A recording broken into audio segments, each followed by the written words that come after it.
Okay. Good evening. I hereby call the Palm Springs Special City Council meeting of August 20th, 2020 to order. For those who would like to join us and are able to, please stand for the Pledge of Allegiance, which will be led tonight by City Attorney Jeff Ballinger. And you can repeat after me.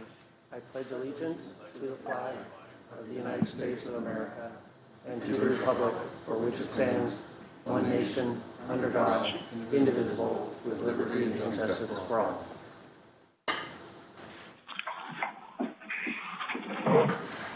Thank you. City Clerk, please conduct a roll call. Councilmember Gardner. Present. Councilmember Middleton. Present. Councilmember Woods.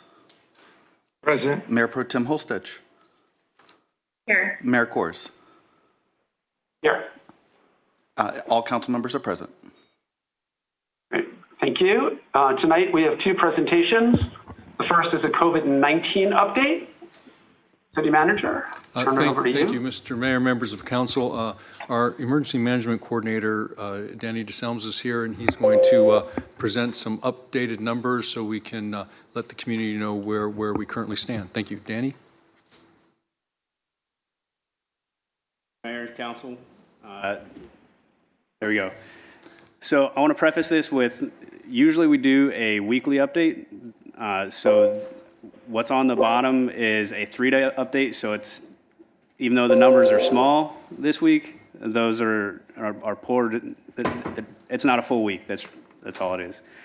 So if you look at the numbers, we've had a 3% increase over the past 3 days.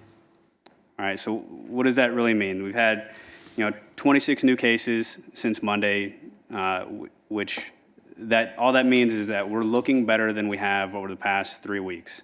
Significantly better, actually, both here and at the county when we get to that. As an example, last week we had 8 deaths over the week. This week we've had 1. And again, 26 new cases since Monday. So we're improving. And across the valley, the same trend kind of holds true.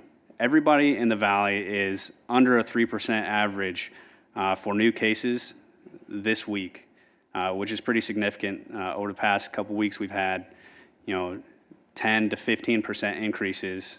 So this is actually looking very good. Again, I want to say this is a 3-day average and not a full week. But even if things continue to trend the same way that they have since Monday, we're looking at single-digit increases across the valley. Again, here's the county's numbers. So one thing I want to note is there's been increases in the thousands, 900 to 1,000 every day in the county for many weeks. Today's increase was in the 300s. So the trend across the county is improvement. Does that really mean anything? Are we going to have improvement over the course of a couple of days and then another spike? We don't know that, but we are trending in the right direction,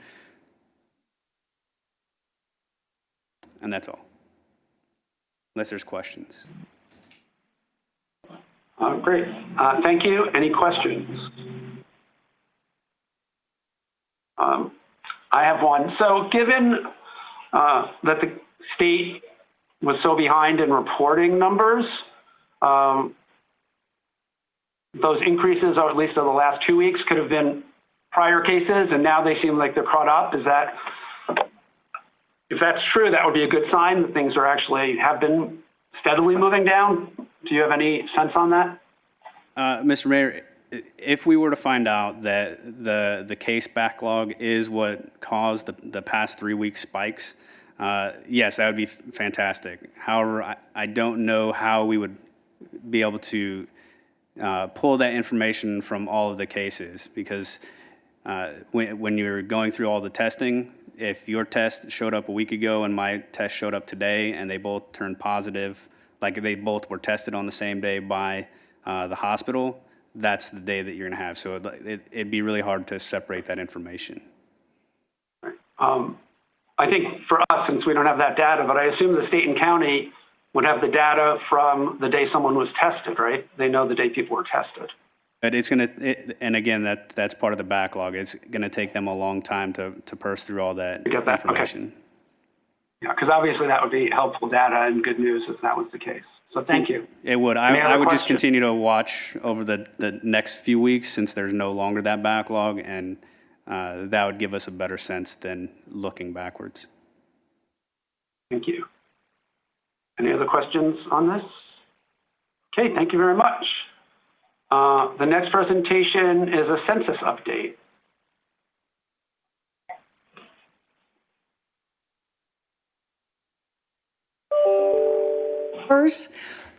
Mayor Pro Tem Holstage and Council, I'm just going to give you a quick update on where we are in our Census 2020 activities. Nationally, we are at 64.1%, California 65.9%, Riverside County 63%. Palm Springs is at 51.9%. We're right in the middle of the pack. We actually jumped over Rancho Mirage yesterday. You know, not that I'm into competitions or anything, but some of these lower numbers can be attributed to the COVID-19. We had big plans for outreach early on, and we've had to just do what we can do. But our Complete Count Committee has pushed ahead mightily these last few months to do some outreach in the community. Let me just give you a little idea what the Census Bureau and the county's been doing. The most important thing now we have to get out to the members, residents of the community. The non-response follow-up began on August 11th and will continue until the close of the census period on September 30th. So those that haven't taken the census will be visited by a Census Bureau field representative. Our job right now is to get out information and let people know what to expect, who these people are, that they will be having some official designation when they come to your door. The Census Bureau has also done homeless count outreach, extensive long-running media marketing campaign, outreach to partner organizations, booths at festivals and events for Black History Month, Village Fest, Pride Festival. And this has all been in the works since April and even before that. Just an update on what we've done. We've done a social media is ongoing on all of the city's platforms. We had a social media blitz during our Census Action Week in July. We've distributed census information to the Fine Food Bank, mobile pantry distribution at James O. Jesse, so we're trying to cover all areas of the city. We've run Spanish language spots. I think one of our most popular thing we did was the Caravan Outreach Day, as you see those pictures up there. Mayor Pro Tem and Council Member Garner were involved, and it was really a fun event. We went out to the Veterans Track County Run, Golden Sands Mobile Home Park, and Sunrise Village.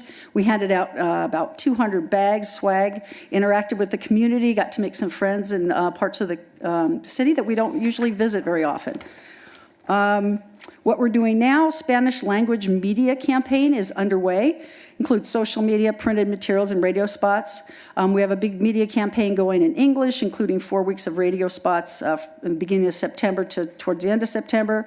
The library is handing out some census information with their book pickup orders. Census yard signs will be coming to us soon. We're going to be hopefully placing banners at the library in downtown. And this is another thing, additional caravan outreach. We're hoping to have a couple more caravans for the neighborhoods, handing out census information and engaging the residents. So right now, just want to remind everybody, be counted. The deadline to complete the census is now September 30. They moved it up a month on us, so it's more imperative than ever to people to get their census submitted. Great. Thank you so much. Any questions? Can I make a comment? Yeah, go ahead. Okay. So I know that a lot of people watching this have probably already filled out the census, and we thank you. I definitely encourage people to, chat with their neighbors and remind them to take the census. And census workers are going out and knocking on doors right now, so please be kind to them. They are doing the hard work of checking in on everyone, and I know they're wearing masks and gloves and everything. So just, give them a smile and be kind if you can. So thank you. Thank you. Councilmember Middleton. Okay, thank you. And I want to echo Councilmember Garner's comments and thank her and Mayor Pro Tem Holstage for the work that they have done in this area. But I do have a question for Denise. Is there any sense that in the Coachella Valley, some of the low reporting numbers are due to individuals who have multiple homes and are just not in the Coachella Valley at this time. One of our issues was that this is actually a point-in-time count, and you're supposed to fill out the census wherever you spent the night on April 1st. And the problem is I think a lot of the snowbirds that maybe were still in town that had to leave town didn't fill it out thinking that their permanent home was where they should have put it. And I think we have a low response rate in some of the Las Palmas areas, some of the other ones where there's vacation rentals. But yes, you're correct. That is one of the reasons for the low response rate in some of the areas. And are there any specific area approaches to reaching out to those individuals in what may be their alternative homes? That is a good question. I'll check with our census rep tomorrow. We're going to be getting a list of the low response rates in the city, and we're going to be targeting those for the next 6 weeks. But I'll find out about that for you, Councilwoman. All right, thank you, and thank you for your work. Mayor Pro Tem Holstage. Thank you. Thank you to Denise, who's been leading this with Amy at the city and all the city staff who've been working on it. It is concerning that the federal administration cut the deadline to complete the census by an entire month, especially in Palm Springs when we do have snowbirds or people who, it's too hot to answer your door or go outside in these months right now. And we're really hoping to do a lot of outreach in October. So I do think it's a big concern that it's been cut by 30 days, and we need to do everything we can to get the word out that the deadline is now September 30th. And we are doing targeted tracking of neighborhoods and just different precincts or people, should be completing their census and haven't yet. So we've been doing a lot of work on that. But our census committee wanted to challenge the council to a little competition. So our complete count committee has been working on looking at the different districts. So now we're in districts in the city of Palm Springs. Each council member represents a district, and we wanted to compare our district numbers. As well as a challenge to 1PS to have a competition between neighborhoods to see who can get those numbers up. And we really can track the numbers and the data and see how our actions increase our count. And we don't have to keep saying that it's incredibly important to get these federal dollars to our community now more than ever. So if we can challenge each council member to participate in September is now census month for us, trying to get the word out as much as possible. And if you could participate in various ways, including having caravans, either a bike caravan or an alternative vehicle or car caravan through your district to invite people to participate. It's really, really fun. And then we can track the data as we go and update at the council meetings where each district and each neighborhood is. Great. Thank you. Thank you. Always good to have a challenge. Anyone else? Game on. And thank you, Mayor Pro Tem and Councilmember Garner, for your work. And Denise, thank you, and Amy so much for all of your work as well. This is critically important, and the more we can do to get people to fill out the census, the better. So that completes our presentations, and the next item is public testimony.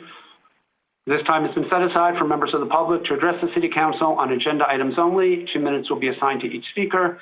You're asked to please begin your time by telling us which agenda item or items you're speaking about. Tonight, the City Clerk will be contacting speakers via telephone. City Clerk, if you can please start. Mr. Mayor, we have no request for public comment today. Okay. Given that, we will close public comment. 2 items under new business tonight. Next is item number 1, consideration of appointing Lisa Middleton to the office of City Council, District 5, and canceling the general municipal election of November 3rd, 2020 for District 5. Staff report, please. Honorable Mayor and City Council, on November 3rd, 2020, a general municipal election will be held in the City of Palm Springs for the purpose of electing council members for Districts 4 and 5. After the close of nominations, Lisa Middleton was the only resident to be officially nominated from District 5. Under California Elections Code Section 0229. If only one person is nominated to be elected from a particular district, the City Council may take one of two actions: appoint the person who has been nominated and cancel the election, or 2, proceed with conducting the election. If the election is not canceled, the City Clerk's office will accept write-in candidates during the period of September 7th through October 20th. Additionally, the City Clerk's office received an updated cost estimate from the County Registrar of Voters, estimating the District 5 election to cost approximately $22,000 for one candidate. If the City Council chooses to cancel the election for District 5, the election for District 4 will not be impacted and will proceed as scheduled. Lastly, the City has received confirmation that the City of Indio has canceled its election for the City Clerk and Treasurer, and the City of Wildomar has likewise canceled its election for a City Council district seat. I am available for any questions. Great. Thank you. Any questions or discussion? Councilmember Middleton. Okay. Thank you, Mr. Mayor, and thank you to the City Clerk. I have checked, and I do not have to recuse myself from this vote, but I will be recusing myself from the vote. I have absolute respect for all of my colleagues moving forward, regardless of the decision that you make on this, regardless of what decision is made. I and my campaign team will be out meeting with voters in the 5th District over the course of the next 10 weeks to engage with the voters and hear their concerns and to move forward. So thank you. Thank you. Questions, comments, discussion?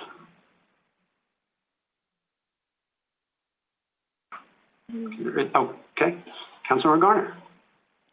I think it's really important for our democracy, and because we've just moved to district elections for the first time in these last 2 elections, for us to move forward with the election.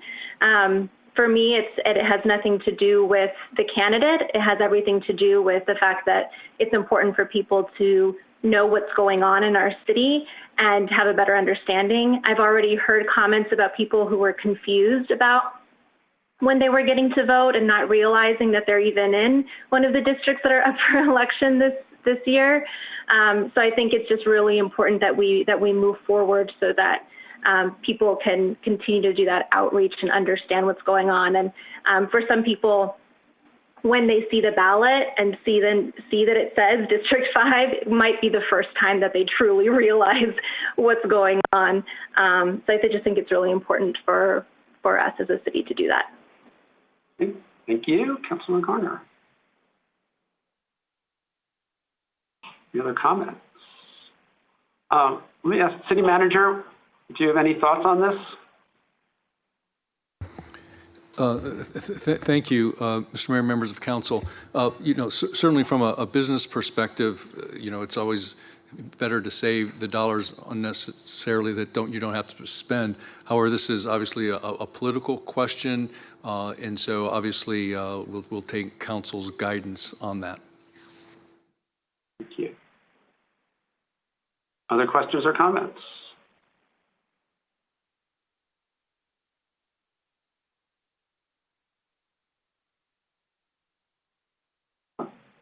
Mayor Pro Tem Holstage. I'll just ask a follow-up question to staff. So, we did recently move to districts. This would be the first district election in District 5. Are there considerations in terms, I know Indio it's not districted council members, but in Wildomar it is. So is there a sense from staff about a recommendation about upholding and informing the population and our residents and voters about our district process? Question. City Manager, do you have a response to Mayor Pro Tem? Actually, wasn't specifically clear on the question, Mayor Pro Tem. How do you have a recommendation about how this will affect our move to districts if we cancel the election? Yeah. So and again, the political question remains as, on from a democracy, political value standpoint, going forward with the election to have a write-in candidate, potential, that always makes sense. It's the first district. That was the argument the city clerk made, that it was the first time in this district there would be voting. It would make sense. Those are good arguments. At the same time, the state allows for you not to have the election when it is uncontested, where municipalities can actually save those tax dollars. So in this case, from a business perspective, it would make sense to do that. But again, this is more of a political question based on these competing values. And then, so if we canceled the election and made the appointment, the next time that District 5 could vote for a council member would be in 4 years, right? That is correct. Okay. And then have we received public comment from people who live in District 5 who've told us sort of their preference there? I saw the public comment that we received. We didn't get any call-in, but did we do any outreach to District 5 voters about what they might prefer here? There was no additional outreach other than the normal posting of the agenda. And in addition, the statement of facts regarding the situation was published in the Desert Sun, but there was no additional outreach to that particular district. Okay, thank you. I don't have any other questions. And just to note, I am running for election in District 4, but I confirm with the city attorney that I don't need to legally recuse in a matter about District 5, but I just wanted to state that for the record. I'll sort of share. And, I'm fine whichever way we go, and I think Councilmember Garner made some good points. I think I came into this leaning that we don't do it. The school district, the college district, Desert Water Agency, all don't do it. The other cities haven't done it, and given we're in a fiscal emergency, I sort of came in leaning that way. I also understand the point Councilmember Garner made, which is a good one, that this will be the first time that people in District 5 will be voting, even though they'll have one candidate on the ballot. So, I think it's important really to be conscious of taxpayer dollars, but I think either decision is a fine one because there are good arguments on both sides, and I appreciate Councilmember Garner's comments on the reasons to go forward. So I just wanted to share sort of where I was coming from prior to the meeting, although now I'm thinking about it. So someone else can weigh in. Councilmember Garner. Just one more thing on that. For our city clerk, I saw in the staff report that you said that the county tends to overestimate by quite a bit. So the 22,000 is the newest estimate from the county, right? So do you think, based on your experience, that this will be a lot lower? It is in my experience with Riverside County that their estimates are generally high. The $22,000 estimate was received yesterday afternoon, so it is a fresh estimate. I wouldn't expect it to be much lower than $22,000 because there are certain hard costs, such as the cost of postage for the vote by mail ballots. So I think the $22,000 is likely to be pretty firm. Okay, anyone else? Councilmember Woods. Thank you, Mr. Mayor. I'm happy to go with whatever the majority wants on this. I'm very happy. I think either way is good. I do see some advantage to not having the election and using the money for mailings to all households about the districts or something of that nature. I think the council member Middleton that's running is well known in her district. And she's just well known even on the state and federal level. And I just, I'm wondering if the money couldn't be better used in outreach in a different format, if outreach is what we're trying to achieve. But I'm happy to go whatever way the majority goes with. Great. Thank you. Mayor Pro Tem Holstich. That's a good question. I was going to ask it of staff. So the cost to the election, is that something that was budgeted in the last budget that we approved for this fiscal year? And then if we canceled the election, where would that money go? And then what are the other uses that we could spend that money on if we did want to do outreach or spend it on the community or do something different. Yeah. Mayor Pro Just Tem. rephrasing Councilmember Woods' comment in a question. So to answer that question, yes, the dollars are budgeted for elections in the budget. So if you don't go forward and say, so you have $22,000 savings, one of several things would occur. That money would remain in the clerk's budget, and it would be used as you move through the year for other things, or in the end, put back into the general fund as a carryover. That's number one. Number two, City Council could direct those funds to be used for any other purpose you would desire, whether it's a mailing to that district with information, or any other use if you want to use it for example, a park project or something of that nature. I appreciate that comment and question, and to that point, thinking about it, half of our residents, a little more than half, are not registered voters. But we represent everyone, and so the idea of utilizing that money if we do that, to do outreach to all residents about that we're in a district with the way to contact, the city and your representative. And we should probably have district emails as well as emails with our names. So those get forwarded to whoever the person in the office is. That's one way to do more outreach about districts and utilize that money in a different way that would make sense if we go that route. Do we have a sense of what the cost would be? So to do a mailer out to the district or to do other outreach? A citywide mailer is about $10,000 to $12,000. So obviously it'd be significantly less in one district, or it could be citywide. Yeah, if we go that route, I think citywide. So all residents and businesses in a district sort of are reminded that they're districts and have an email District 1 rep, at palmspringsca.gov kind of thing. Not that we couldn't do both. That might be something we're thinking about, given that Councilmember Woods brought it up that I liked.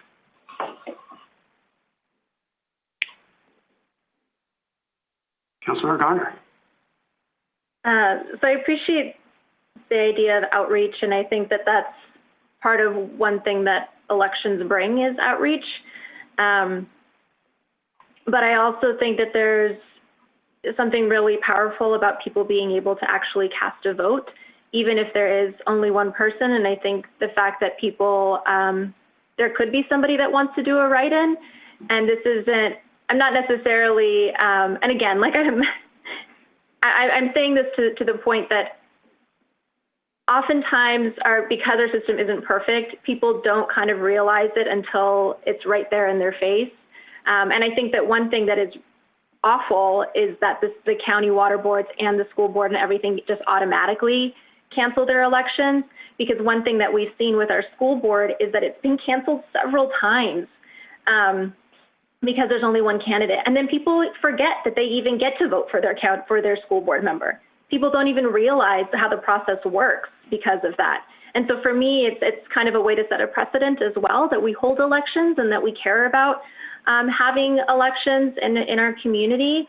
And, if someone wanted to write in their name, then they write in their name. And then they realize that, okay, next time I really actually have to do something now that I get it, now that I understand that there was no one else that challenged and it could have been me. Because I think that that's something that happens. Sometimes people don't realize it until it's right there in front of them like that. And I just don't think we'll get the same kind of outreach if there's not a name on a ballot. While we're at the city clerk, can you just briefly, I know you gave some dates, how someone could be a write-in candidate? Just if we go that route and there are people who want to do that, how would they do that? Certainly. Give me 1 second. Sure.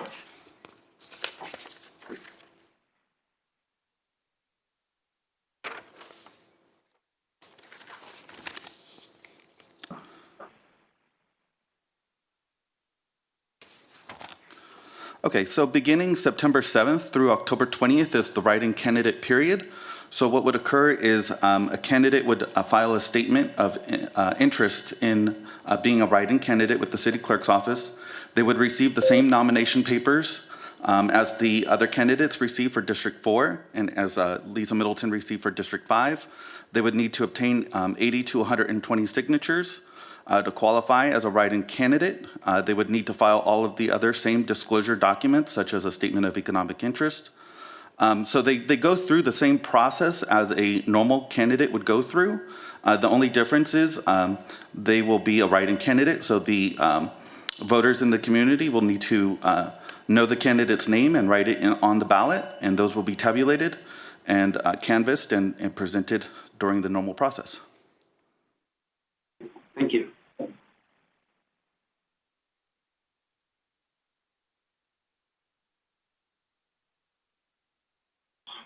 So anyone want to make a motion? Whichever way they want to make a motion. We'll see where we are. So I'll make a motion to proceed with the election. I'll second the motion, and I was going to comment. This is hard because we haven't heard from District 5 residents, and so I did see, what was submitted, but it was very little in public comments that we received. I have seen comments on Facebook and other places that people are confused about what district they live in. They think that they don't get to vote for council member anymore, someone in District 5 was commenting that they don't think that they get to vote in District 5, and I commented there that actually we're deciding that issue tonight. So I do think there's no price for democracy. It's incredibly important and sacred, the right to vote. And I do think that there's a lot of value in going forward with an election, in part just to uphold the transparency of our elections process.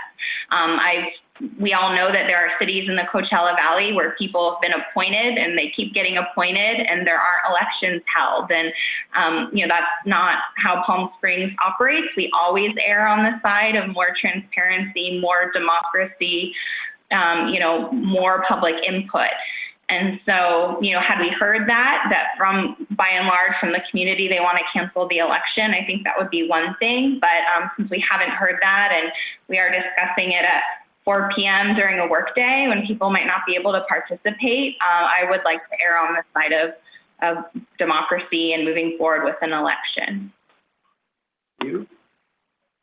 We have a motion and a second. I would just add that I think I fall on the side of moving forward. The state got rid of write-in candidates in the general election. We haven't, and I think that alone, given people do have the right to run, even if they don't make the initial deadline, seems to be probably just a step too far, even though I'm concerned about spending money given our fiscal situation on an election. But I think that and some of the other reasons mentioned probably weigh slightly towards moving forward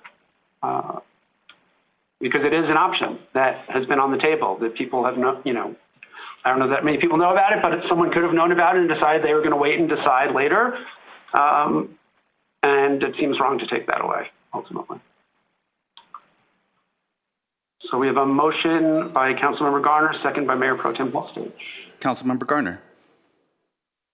Yes. Mayor Pro Tem Holstege. Yes. Councilmember Middleton, you're abstaining. I am abstaining. Councilmember Woods.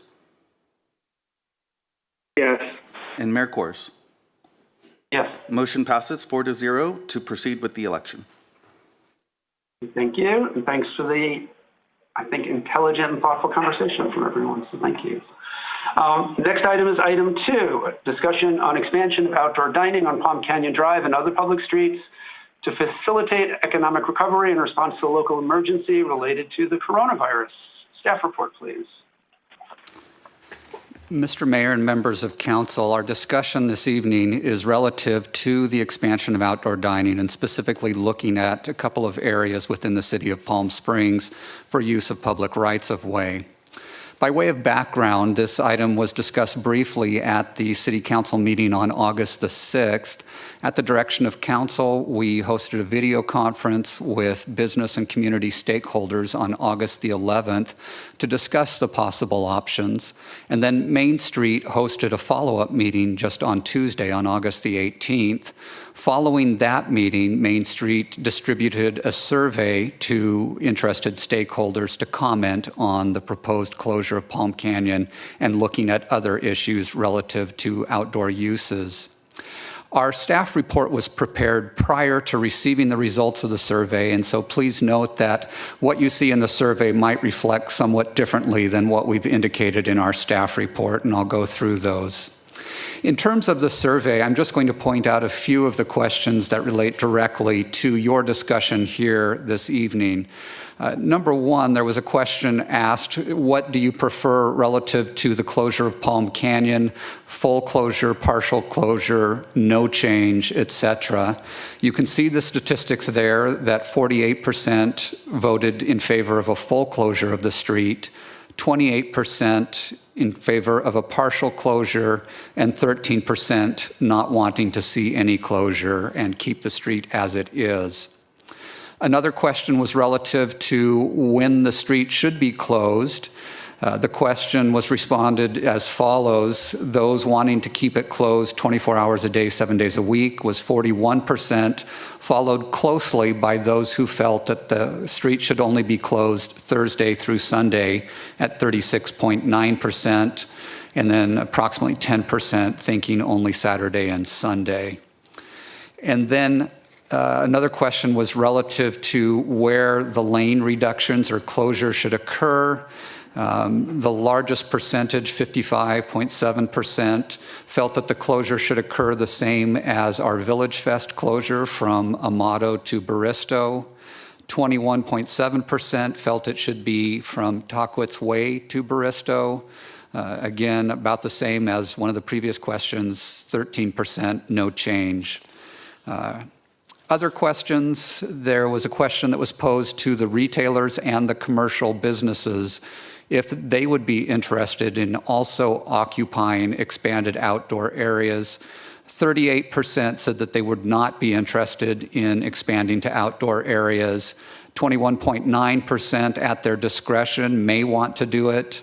Another 10.9% said on designated times or days they may be interested in expanding outdoors, and only 4.3% said they would like to be outdoors all the time. Another important question for consideration is relative to the time limit that we would permit these closures and expansion of outdoor areas. We posed the question as follows: until the end of the year, so through December, 5.4%. Through the end of season, which would be April of 2021, 24% would like to extend to that point. For a period of 1 year, which is what some other cities are doing, 13.2%, and others 17.4%. And then the final question to review with you this evening: how soon would you like this to begin? 43% as soon as possible, 17.9% in September, 13% in October, and then you see the other responses there. We sent a copy of the entire survey to the City Council earlier today, I believe, or last night. I'd like to call your attention, there were a lot of written comments relative to the survey that helped to explain some of the justifications for why the respondents answered the questions the way they did. So I just wanted you to be aware of that as well. In our staff report, staff had recommended the partial closure of Palm Canyon Drive between Tockwitz and Baristo as our preferred alternative. There are a number of reasons for that. We reviewed this with our special events team. In discussing the issue with them, they felt because of the issues of public safety and also the demands that would result from additional staff time to assist with this closure and cleaning and maintenance, their preference would be to do a partial closure. Again, as you see from the survey results, our recommendation differs somewhat from those of the business owners who responded to the survey. In terms of the partial closure, what it would mean is that we would narrow Palm Canyon from 3 traffic lanes down to 2 traffic lanes, and then use the concrete barriers, or K-rails as they are known, to provide a barrier between the traffic lanes and dining. We would then use that leftover area of approximately 11 feet for expanded areas for dining or other commercial uses. The proposed area where this would occur, as it indicates in our staff report, is from Baristo Road on the south to Tahquitz Canyon Way on the north.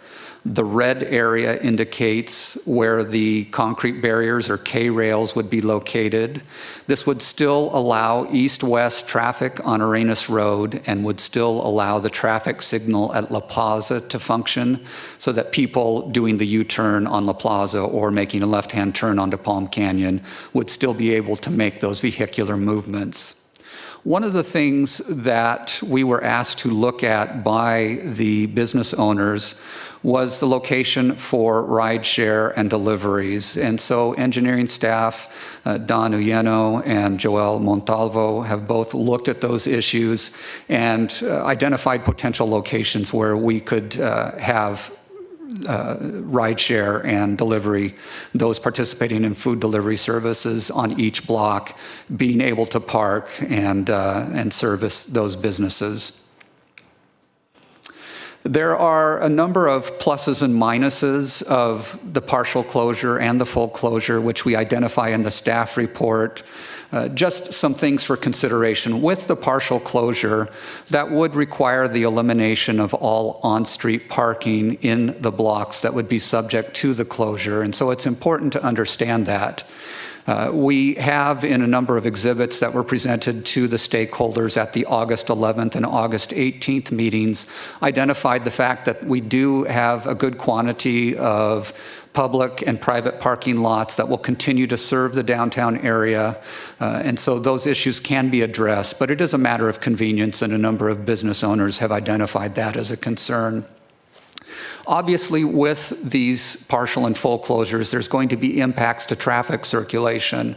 And so it will require that we have additional signage out relative to how people circulate through the downtown area with these closures. Also, bus stops would be closed within those blocks where the closures would occur. We've also looked at issues such as deliveries to the stores and trash collection. In terms of the cost associated with the partial closure, we've done some additional work that is in addition to the numbers that you see in the staff report. For the partial closure, in terms of the rental of the concrete barriers, the delivery and setup, the restriping of the street in those areas that would be required, you can see the numbers there. So for 4 months, which is through the end of the year, approximately $47,000. For 8 months, which takes us through the end of April 2021, or the end of season, that would be $59,000. Total cost for 1 year, if we were to extend it for that entire period, would be $71,000. There are some additional charges. For example, if the K-rails or concrete barriers are painted, there is a fee to repaint those when we return the K-rails to the vendor. There is also an estimate of how much it would cost the city to purchase the K-rails ourselves. However, it's important to understand that we don't have the equipment to move those or a place to store them. So again, there's pluses and minuses for us purchasing the equipment versus renting the equipment, and the cost relative to that. Option 2 that we discuss in the staff report is the full closure of Palm Canyon Drive between Tahquitz Canyon Way and Baristo Road. Based on the survey, this seemed to be the most popular of the 2 options from the business owners. In terms of the closure, it would operate much like you see Village Fest, in that businesses would be able to utilize a portion of the street. However, we would need to keep the center 24 feet open and clear for emergency access. So we wouldn't be able to put tables, chairs, or any other things in that center 24-foot zone, but could use the space immediately adjacent to the curbs.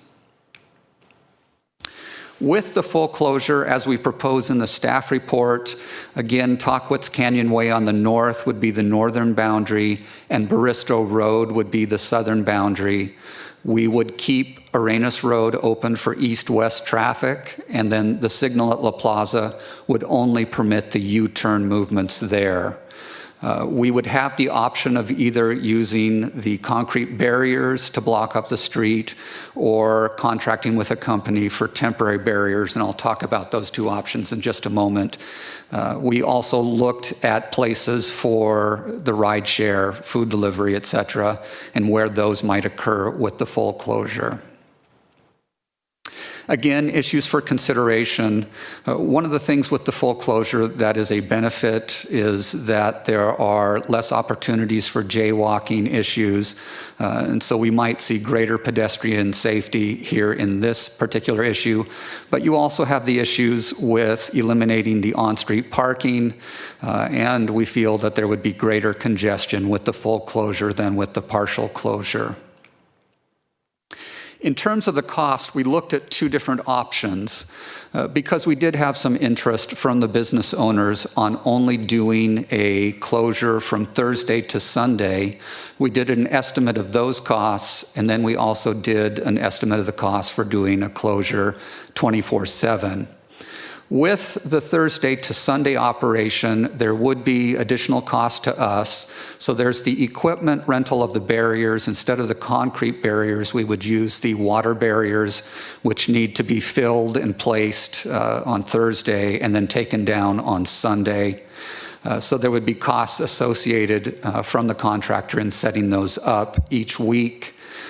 So our total cost for 4 months for those operations would be $72,000.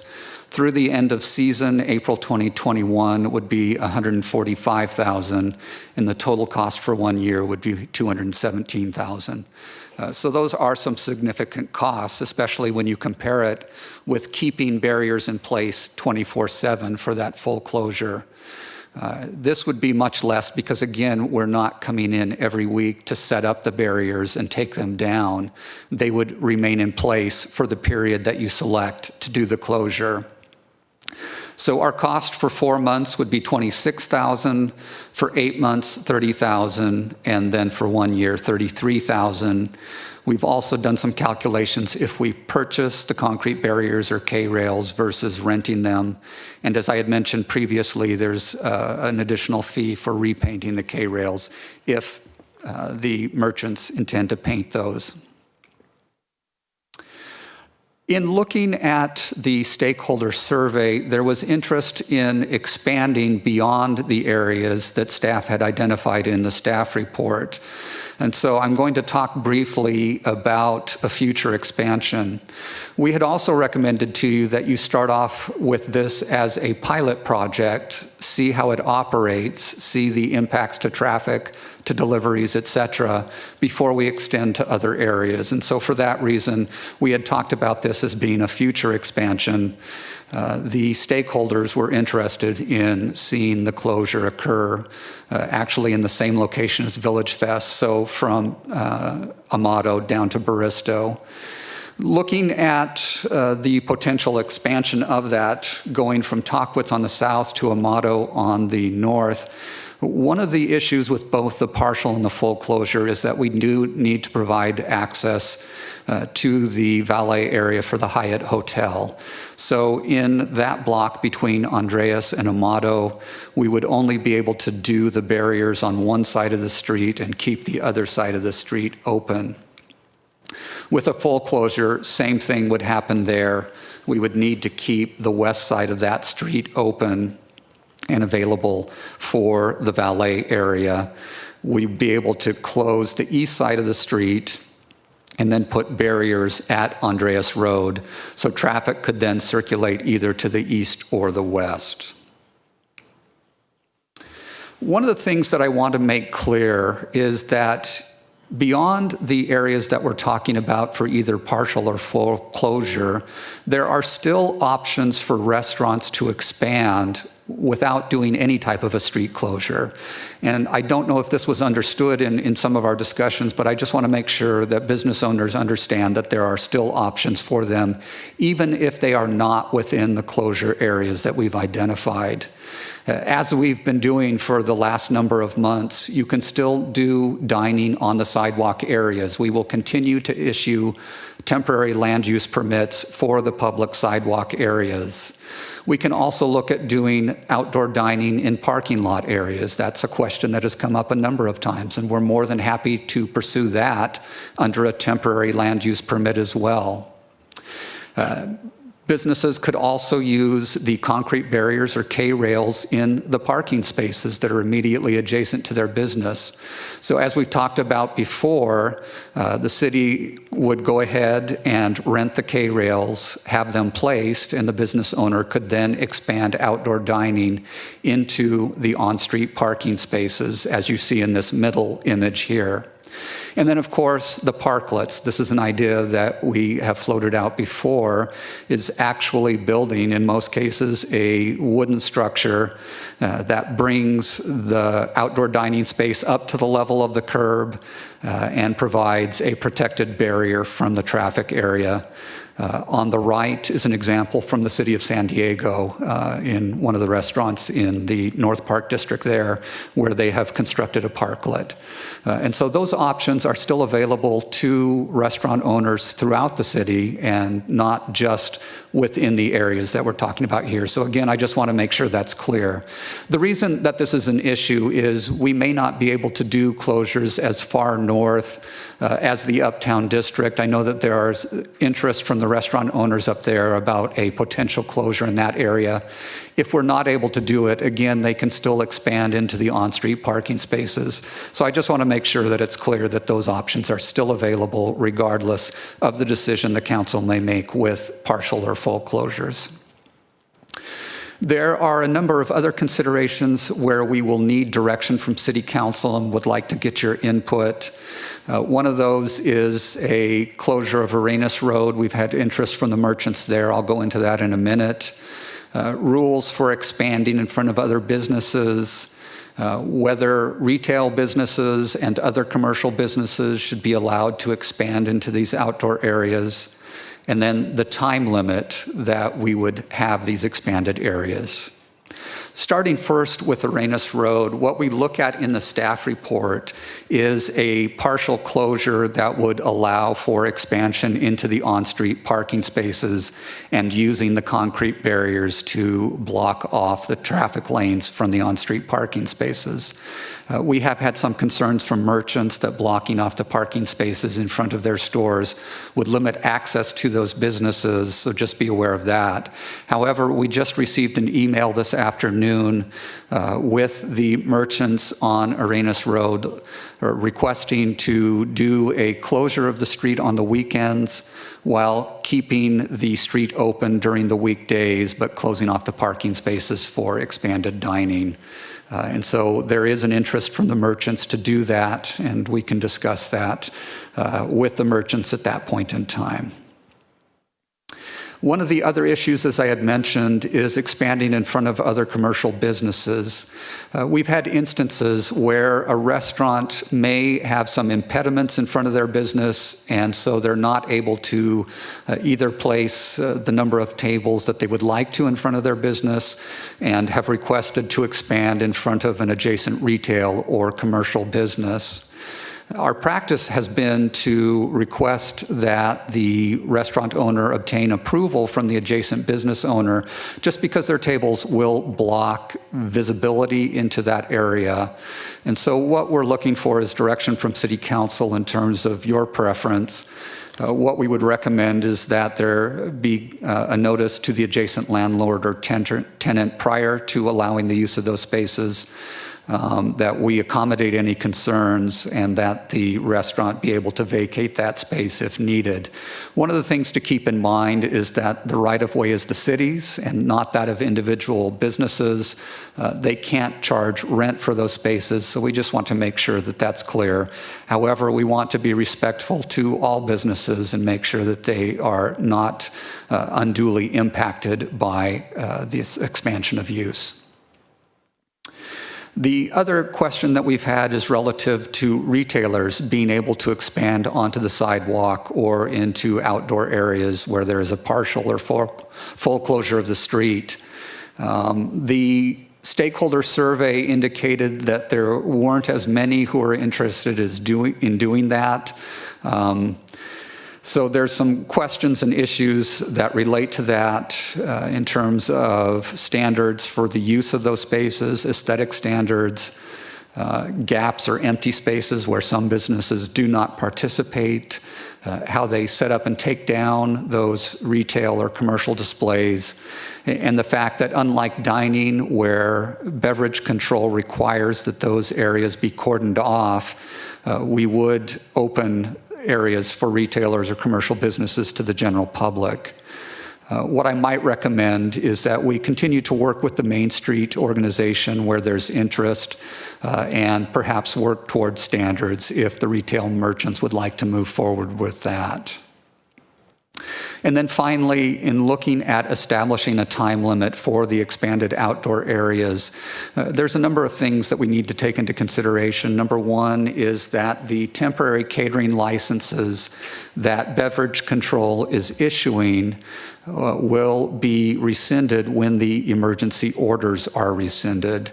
And so that's the indication that we've had from ABC at this point in time. So the question is, what do we do with these outdoor spaces when alcohol can no longer be served there? Our temporary land use permits that we're issuing for outdoor dining are also conditioned to expire when the emergency orders are rescinded. This is a much simpler matter in that we as the city can simply extend those land use permits should you choose to do so. So that's a much easier issue to deal with. The CARES Act Relief Fund ends on December 30th, so the funding that we would use to pay for these expanded areas is up on December the 30th, something to take into consideration in terms of the funding that we're using for this. And then looking at other cities, City of Santa Monica is an example where they've extended the use of these outdoor areas for up to a year because retailers, restaurants are making an investment in those outdoor areas in terms of equipment or the parklets that they may be building. And so as a way to amortize that cost over a longer period, some cities have expanded that to 1 year. Our recommendation to you would be to expand that at least through the end of the year and look at the costs and the issues associated with extending it longer than that. So those are the additional considerations. So again, this has been a lengthy presentation. You have a lot of information in front of you. There are 6 primary discussion points that we would like you to provide direction to us. Number 1 is relative to the partial closure or full closure of Palm Canyon Drive. Looking at where we might extend that, looking at how we might proceed with Arenas Road, the rules for expanding in front of other commercial businesses, the expanded outdoor areas, use of those by retail businesses, and then the time limit for that. So, Mr. Mayor, council members, that concludes my presentation to you. With that, we'll be happy to answer questions and take your comments relative to this proposal. Thank you very much for that in-depth report. Council members, questions and comments? Councilmember Garner. Thank you so much, Flynn, for that. That was really helpful. I have just a few questions. The first question, I was wondering, can you explain to us what will happen in terms of the buses? Because I know that the bus route will be impacted, and how will that work to make sure that people still can use it? So in terms of the bus stops, because they wouldn't be able to have the stops in the same locations, what they would most likely do is place the stops before and after our closure areas. And so it would require people to walk a little bit longer than what they currently do for those bus stop locations. Thank you. And then in regards to the time limit, so, I mean, I'm a little bit concerned because I understand that there seems to be kind of a little bit of a divide on what people want to do here. And so I'm just curious how easy it is for us to extend our rentals of the K-rails, or if we really do need to just make a decision for an entire year. In terms of the rental of the concrete barriers, the K-rails, it's relatively easy for us to extend the rental period for those. So I don't see any difficulty in doing that. It becomes an issue when we purchase equipment. Obviously, we like to get our money's worth out of it, so we would like to do it for a longer period of time. But in terms of the rentals, it is an easy month-to-month thing for us to continue with those rentals. Okay, thank you. And then you mentioned arenas and closing off the entire street on the weekends. Would that be done just by regular, in the same way it is for Halloween or Pride, or would it also be K-rails? We would also do the K-rails in those areas for arenas if the merchants agree to do the weekend closure. Okay, that's all I have for questions. I'll have comments later, I think. Okay. Anyone else? Mayor Pro Tem Holstich. Thank you. I have a few questions too, Flynn. Thanks for the presentation. First on K-rails. So are there alternatives to K-rails? I heard you talk about the barriers with water. We did get feedback that the K-rails are ugly, even if designed, and might not match our brand or our look for downtown Palm Springs. So are there other alternatives, or really the only alternative is the parklet?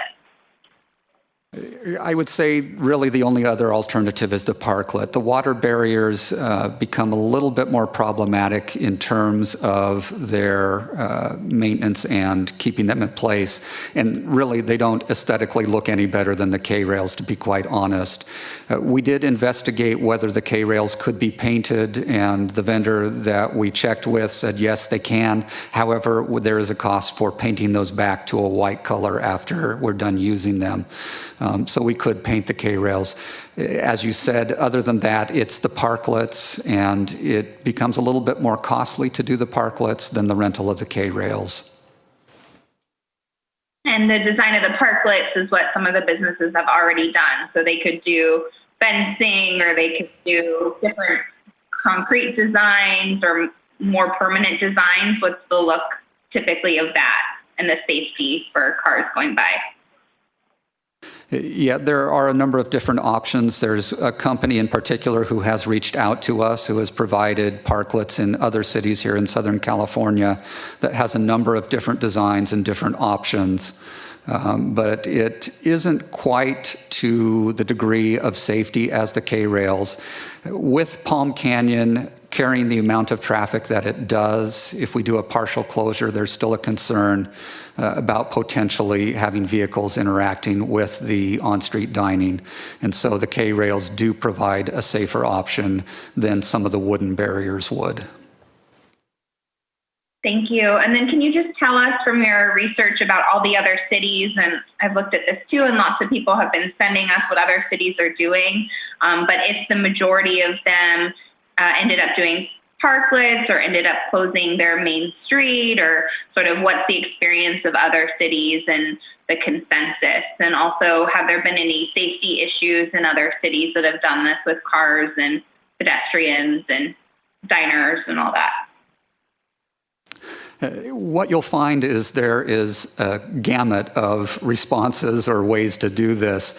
That I couldn't really say that there's any consensus in the one best way to carry this out. You've seen examples from Laguna Beach, where they closed off Forest Avenue. Santa Barbara has closed off portions of State Street.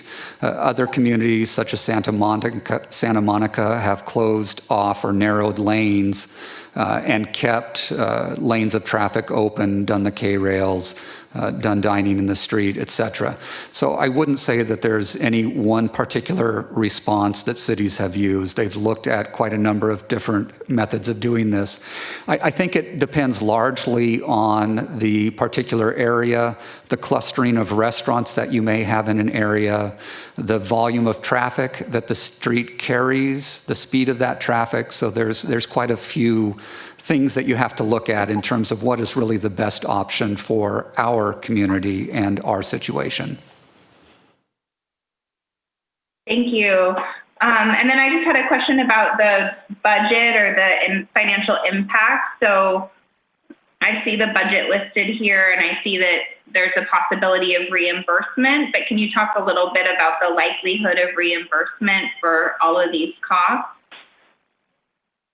Let's see, I'm going to need some assistance from our financial partners on this in terms of the reimbursement for costs. As I understand it, the CARES funding is for projects that are carried out through the end of the year, through December 30th.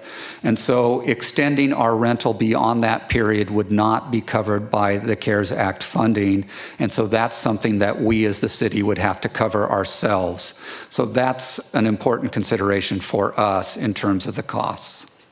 One thing I would add to that is, technically, approximately the $500,000 that we received from the state on the CARES, we could use those funds. However, if you recall, council did appropriate those for city expenses and some outside charitable organizations. Now that being said, the city expenses could be partially used towards this, but again, that would be some council direction.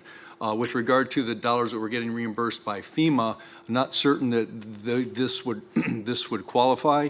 The other possibility is if there's some additional carryover dollars that we have, and we'll be talking about that when we get our final budget estimates that should be coming out within the next week or two. So it could be any combination of those. Can I just jump in on this funding point for a minute? Yeah, I mean, we did appropriate them, so if we just move it, then we're just using general fund dollars, so we should, it doesn't really matter which pool we're saying, it's still going to have an impact, and obviously there'll be a beneficial impact in sales tax and other things if more people are eating out and going to retail. But I thought we were applying for a grant from the EDA for this purpose. Did that get denied? No. As we looked into that closely, it seems that that's really not going to be an option for us for this particular project. And there's several reasons for that, and we can go into deeper detail. Jay Verrata, our economic development director, did a pretty thorough analysis of this, and it just looked like that wasn't going to be an option, and partly because they'd already, because of the state COVID dollars that the state has given to the county and that the EDA has given to the county for this purpose, but there's regulations that people that have PPP can't get that, but then the EDA grant is for public works, and it appears that from some consultant information we have that this particular project would be a stretch under that grant. So when we pieced that all together, it looked like that was not going to be a feasible option, and even if it was, that probably wouldn't be in our hands, at least for a 3 or 4 month process, even if it was awarded. I guess we can go into details later.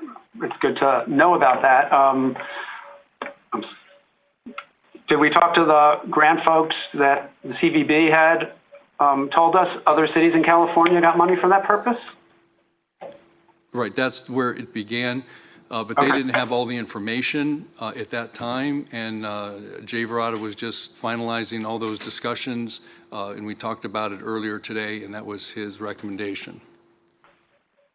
Thank you. I have comments on the other parts, but I can wait. But I did want to weigh in on that. Councilor Middleton. Thank you. Question for staff, and I don't know if the police chief or the fire chief are available, but I would like to understand what the access is going to be for emergency vehicles under both scenarios.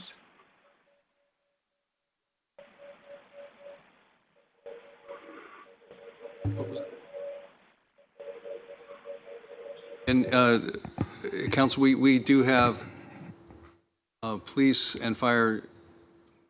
Captain Loya is here. Yeah. Thank you. Chief. Deputy Chief, apologies. Yes, I knew that. All right. Thank you. Jason, please. You bet. Good afternoon, members of council. Looking at both options, they do provide emergency access down the center. In the partial closures, we do have the 24 feet of access using those 2 lanes heading southbound.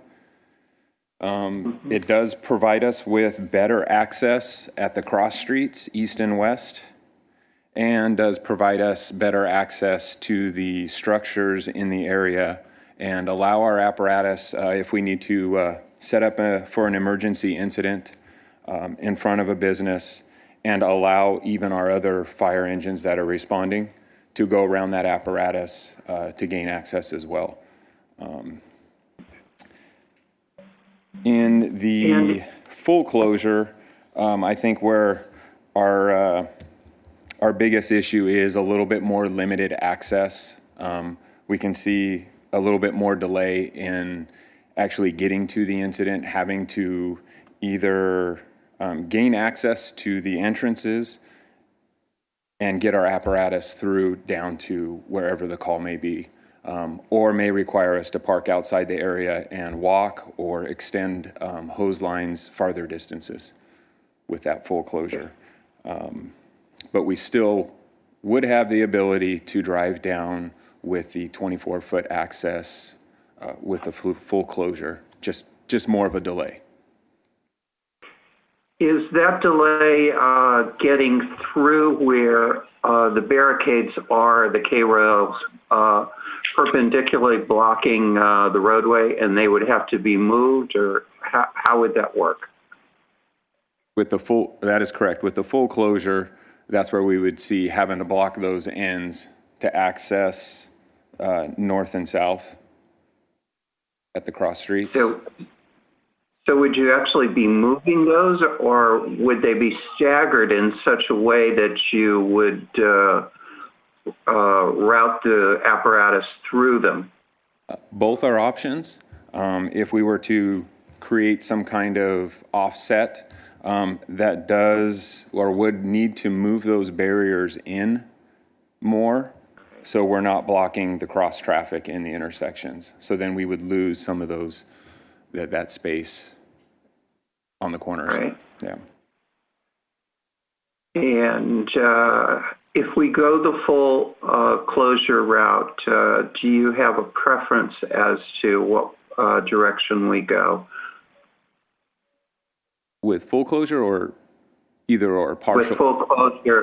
With full closure, how would you recommend the barriers be placed? Because it's not an issue if there's partial closure, as I understand. Yeah, we would probably prefer something that's movable at the end, blocking that 24-foot span to allow us the quickest access possible. Okay, thank you. Thank you. I do have some questions, and I know San Francisco has had parklets on streets that from living there, have constant traffic without the K-rails, and they've had them for a decade. Do we know if there have been any issues with cars and the parklets? Mr. Mayor, we're not aware of any statistics or any data from City of San Francisco relative to issues with traffic and the parklets. So no, unfortunately, we don't have that information for you. Okay. Yeah, because, one of the concerns on the parklets, in addition, I agree with Mayor Pro Tem Holstage, they're not attractive. But that said, they're 2 feet wide. So if you have a 7-foot parking spot and you're taking 2 feet of it away, you're limiting its use as well. So I just have a little concern on that. And if these have existed for decades in cities on busy roads and there's been an issue, it would be good to know why. And if there has been an issue, we'd want to know, because safety obviously is a priority. I have seen other cities in Southern California that have done nothing more but the sort of trellis wood fencing with wire wrapped around it.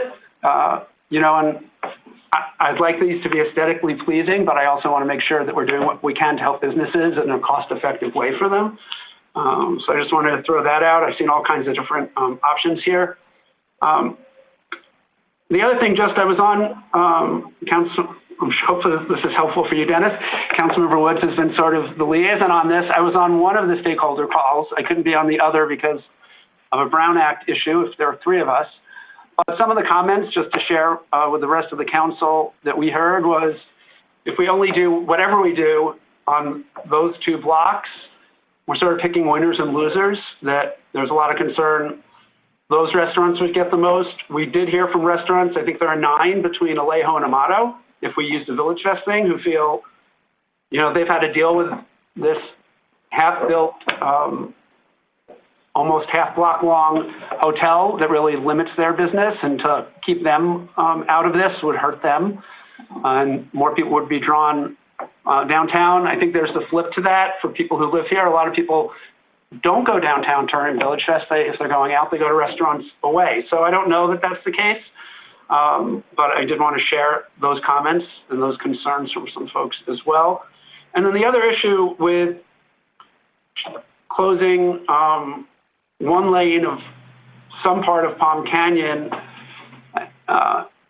is, as we get into season, we already hear that the sidewalks are already getting too crowded in the summer, given COVID, and we're just going to have more people waiting outside to get into those restaurants. And that if we close the street, there'd be more room for people to spread out and have some more distance. So just some things I just want to share with council that I had heard at the stakeholder meeting. And there definitely was different views. They were all over the map. And I do want to highlight what our planning director said is everywhere in the city can do parking lots or parklets, depending on where they are. It's not just downtown, so it'd be important that we engage beyond just Main Street on what we do here, because there are a lot of other businesses, restaurants, and some retail who want more space. So just some comments. Councilmember Garner. And in terms of that, I know that you did the stakeholder meetings with downtown businesses. You just muted. Somehow. That was weird. So was there any additional outreach to residents that live in our downtown area, or was it just to the businesses? Staff would. Yeah, this was primarily just to the businesses that we had on the first stakeholder call and the second stakeholder call. Actually, it was Main Street that did it as a joint meeting. I believe that was primarily all businesses as well, council member. And just from past discussions in this area, the tennis club clearly is the neighborhood that's most immediately affected. Their concerns have traditionally been, the access in and out there. Also, and that issue particularly was Baristo and Bellardo, and as long as those areas were open and flowed freely, that didn't seem to be a problem. And now then with the addition of the opening of the Bellardo Bridge and that extra access, issues with the neighborhood have seemed to be lessened with any events that we have downtown. That seems to have been taken care of fairly well. Thank you. I can second what Dr. Reddy said when it comes to the tennis club neighborhood. Councilmember Woods is liaison. Do you want to share what you've learned? And you're muted, by the way.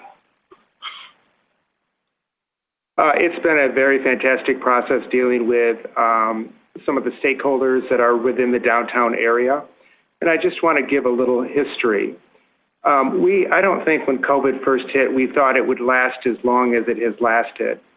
And when the state said you could no longer dine indoors, we immediately jumped into action and allowed restaurants to move tables into the sidewalk with a temporary land use permit. There was an overwhelming demand for that, as we have seen, and there were some problems that came up with that. So we were trying to devise what's the next step, and we looked at other cities to see what that next step might be. And originally we were looking at just parklets, but we also looked at, parklets can be very expensive for a restaurant to build and aesthetically pleasing and whatnot. So we looked at also just using K-rails in front of parklets, which is much more cost effective for a restaurant, and then they can decorate the inside of that K-rail to identify their brand, whatever it may be. I think we saw that with Trio, with all of its orange umbrellas as an example.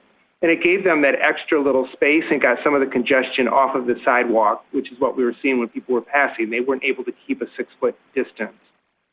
So that's just a little bit of the history where we got. So the mayor went to Main Street meeting, and the Main Street merchants asked for the opportunity to discuss closing off the entire street. So what we did is we came back with some proposals to do that included the partial closure, and then we came back with what a full closure would be and looked at all the pros and cons of each of those opportunities. So we looked at the opportunities and constraints. The opportunity for a full closure is that we can potentially move everyone off the sidewalk and into the street, thus leaving the sidewalk wide open for pedestrian traffic, both along the sidewalk and in the middle of the street. We could also do that with the partial closure on that. I think the partial closure came up because we were more concerned at the initial onset about traffic flow through the area and safety issues like trash and garbage and whatnot.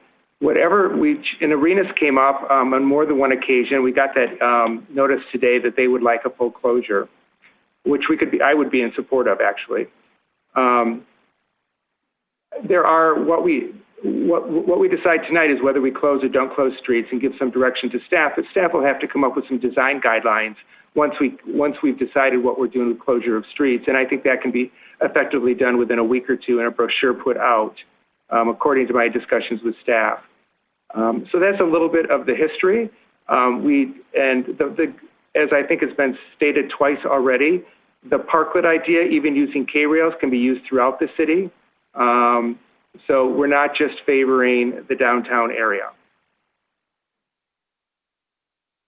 Thank you, Mr. Mayor.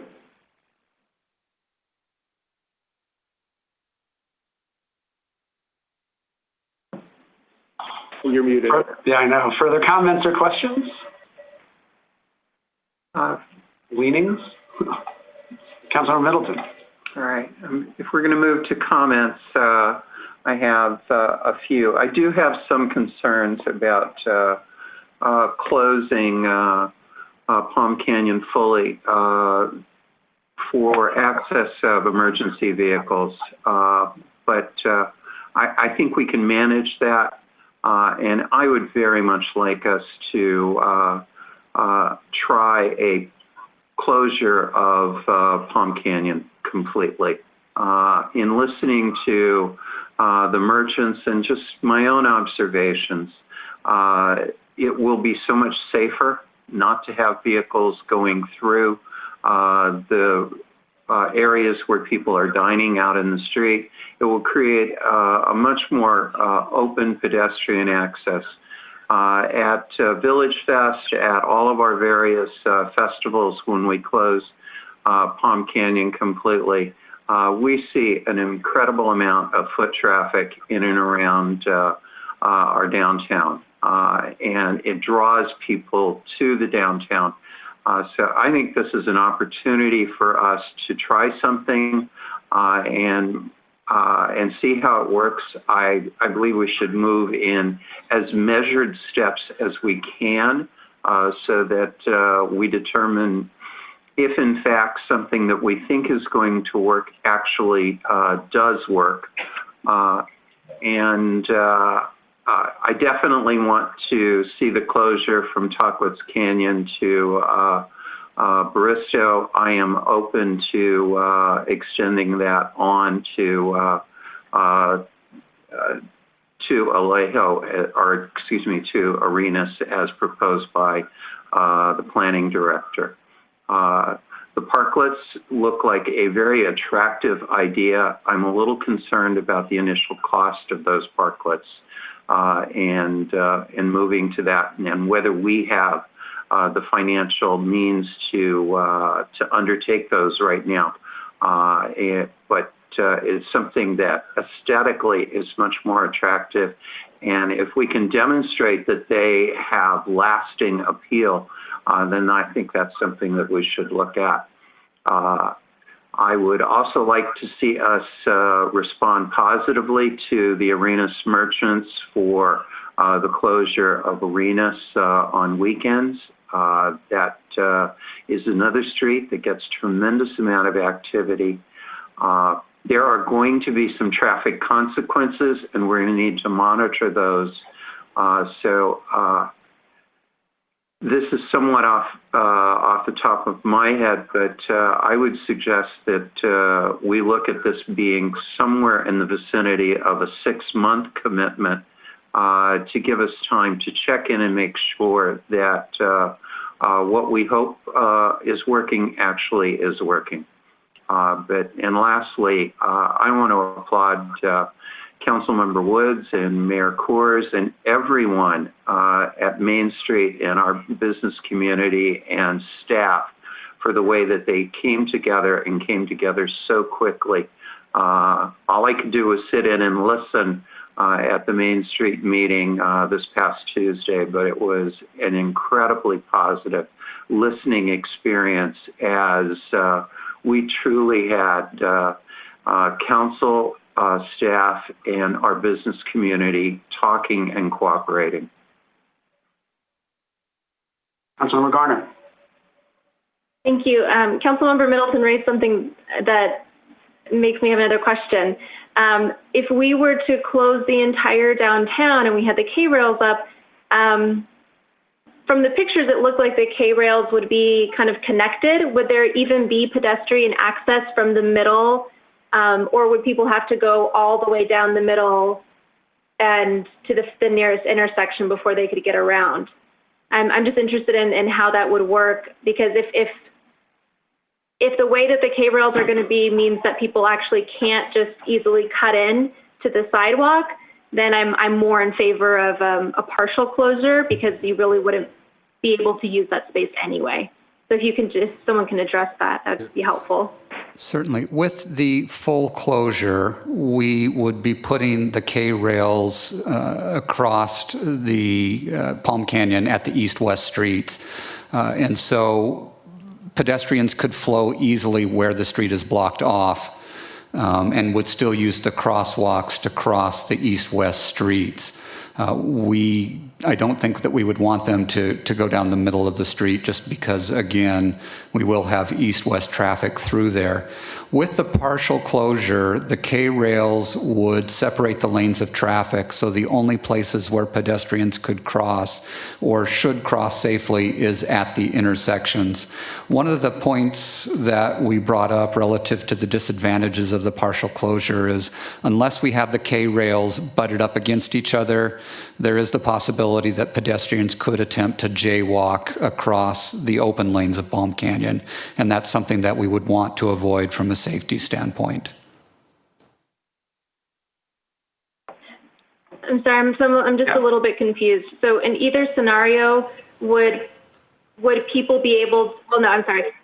If it was partial, people would not, of course, be able to walk in the middle of the street. If it were a full closure, would people be able to walk in the middle of the street? Yes, they would. Okay, but they would have to still cross at the crosswalks. On the east-west streets, yes, at the crosswalks. Okay, so people wouldn't be able to cut in through the K-rails. No. I think.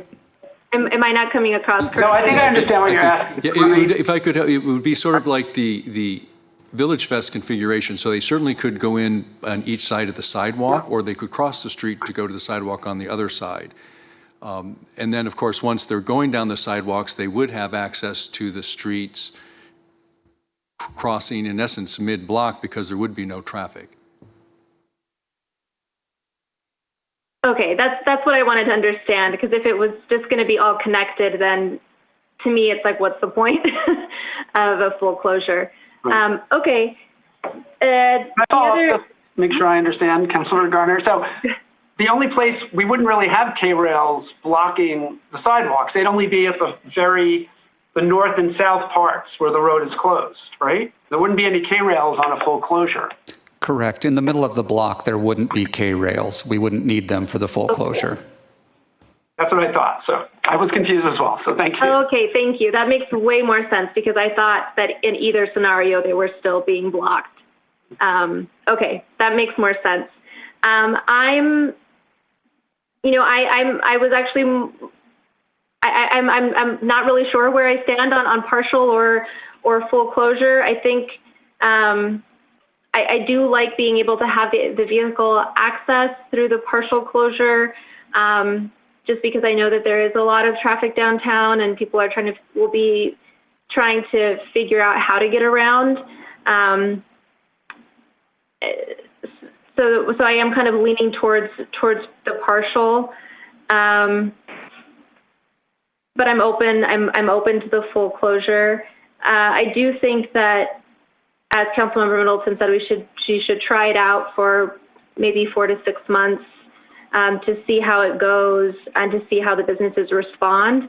I am concerned for the businesses, the retailers that said that they were worried about their business. I could kind of see it both ways. I feel like there's more foot traffic. They might be getting more business than they realize, but I'm also just wanting to be mindful of all of our businesses on the street. And if it's not working, then it's not working. I know some people have mentioned that it looks like we could possibly be moving to dining indoors relatively soon, but I think that this is still a really attractive option because I think there are a lot of people who, even if the governor were to say that they could dine in tomorrow, would not be comfortable with that. So I think allowing for more outdoor space for dining would be really positive for everyone. So I'm just curious what the other council members think. Oh, and in terms of painting them, I do feel like there should be some consistency in that. I've seen photos that residents sent of kind of an area where it kind of went wrong, and the painting just did not look very nice. But I'm sure that if there was some kind of consistency, if it was all painted one color, for instance, or there was a theme, that maybe that would make things look a little more fun instead of just being ugly K-rails. I think this is really interesting, and haven't heard from businesses, and I was on the chamber board call today. I think trying, we can set a time we want to try for the parklets, which businesses will invest in. I think we can agree to have that, through season or for a year, because it's not closing lanes, it's not causing any issue. But as far as closing a lane of traffic or closing part of Palm Canyon entirely, I think we do have to see how it goes, right? If we can't work out the traffic, if we can't work it out, we may not want to keep it for 6 months or a year. But that would be the city sort of investing in the money to rent the K-rail. So it's a little different. I wouldn't want businesses to go through an expense and we realize in 2 months it's not working at all. I do think closing Palm Canyon is better. I share the concern, Councilmember Middleton. It will be a little harder for emergency vehicles, although when people hear sirens and a police or fire car coming through, they tend to move. I just think having, taking up a lane of traffic is going to cause traffic issues as well. And I think having a whole block of K-rails for that whole stretch is going to actually take away what makes that area charming.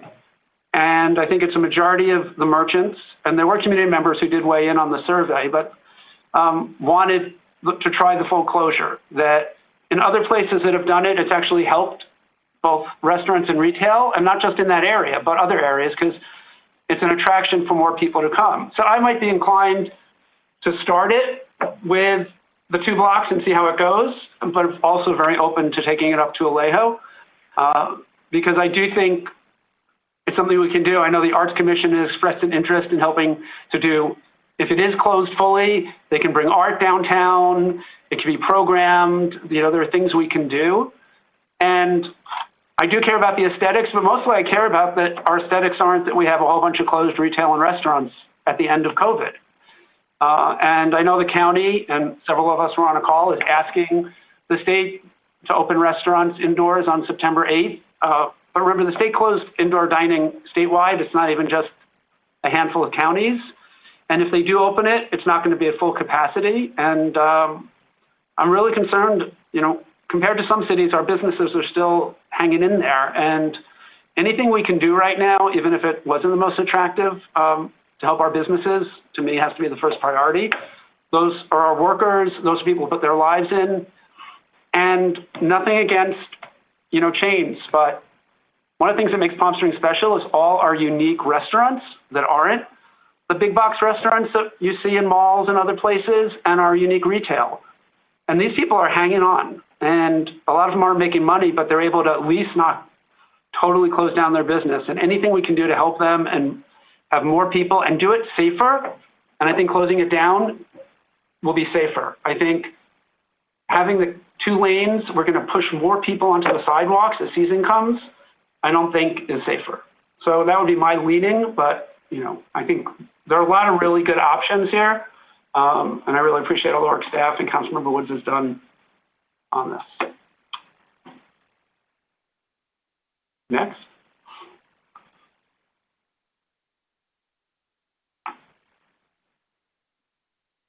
Mayor Pro Tem Holstich.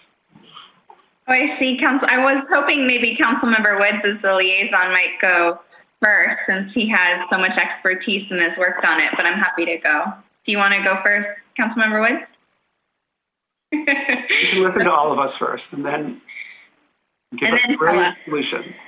Based on his expertise. I agree with the mayor and what everything that's been said. I also favor a full closure. I do think this is an opportunity for us to think broadly and bigger about the future of downtown, since this pandemic is going to last a lot longer than I think we initially wanted if our country had handled it better.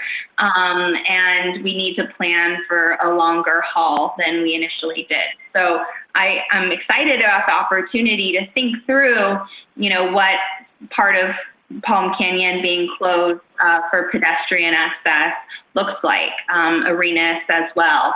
I know we closed it for the Pride Festival, and that was probably the best time I've had downtown because it was all open and people were walking around. And I think we're seeing a lot of feedback from our community that people are afraid to go downtown because there isn't enough room for social distancing.